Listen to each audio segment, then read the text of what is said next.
ये सिर्फ युद्ध की कहानी नहीं है। ये धर्म, प्रेम, त्याग और मर्यादा की सबसे बड़ी परीक्षा है। जिसे समझ गया, उसने जीवन समझ लिया। जब धरती पर सत्य और असत्य आमने सामने खड़े थे, उत्तर भारत में थी पवित्र नगरी अयोध्या, जहां हर सुबह शंख बजते, मंदिरों में दीप जलते और प्रजा राजा को पिता की तरह मानती थी। अयोध्या के राजा थे दशरथ, न्यायी, पराक्रमी और करुणावान। उनके 4 पुत्र थे, राम, लक्ष्मण, भरत और शत्रुघ्न। पर राम सिर्फ राजकुमार नहीं थे, वे मर्यादा पुरुषोत्तम थे, सत्य, करुणा और धैर्य का जीवंत रूप। पूरी अयोध्या राम से प्रेम करती थी। बूढ़े, बच्चे, गरीब, अमीर सब कहते थे कि राम जैसा राजा मिल जाए तो जीवन धन्य हो जाए। राजा दशरथ ने घोषणा की कि राम अयोध्या के अगले राजा होंगे। पूरा नगर उत्सव में डूब गया, पर नियति ने कुछ और लिखा था।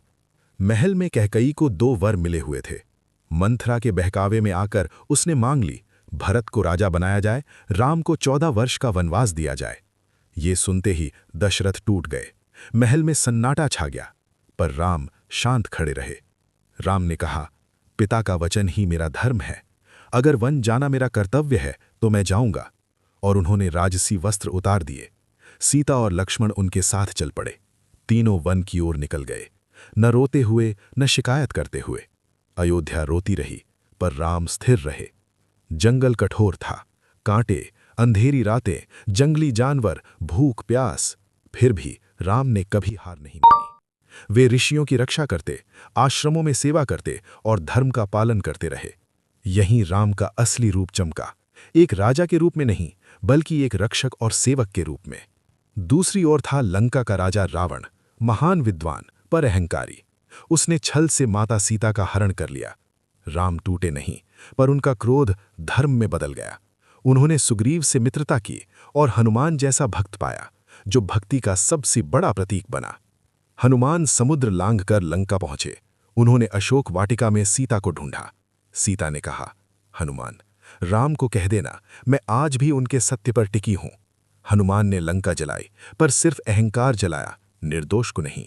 और राम तक संदेश पहुंचा दिया कि धर्म देर से आता है, पर आता अवश्य है। सेतु बना, राम की सेना समुद्र पार पहुंची। युद्ध शुरू हुआ, पर यह केवल तलवारों की लड़ाई नहीं थी। ये था अहंकार बनाम विनम्रता, अधर्म बनाम धर्म, अत्याचार बनाम करुणा।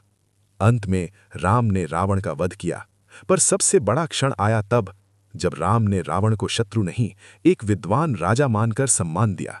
यही राम की महानता थी, विजय में भी करुणा। 14 वर्ष पूरे हुए, राम, सीता और लक्ष्मण अयोध्या लौटे। पूरा नगर दीपों से जगमगा उठा और यहीं से दीपावली की परंपरा शुरू हुई।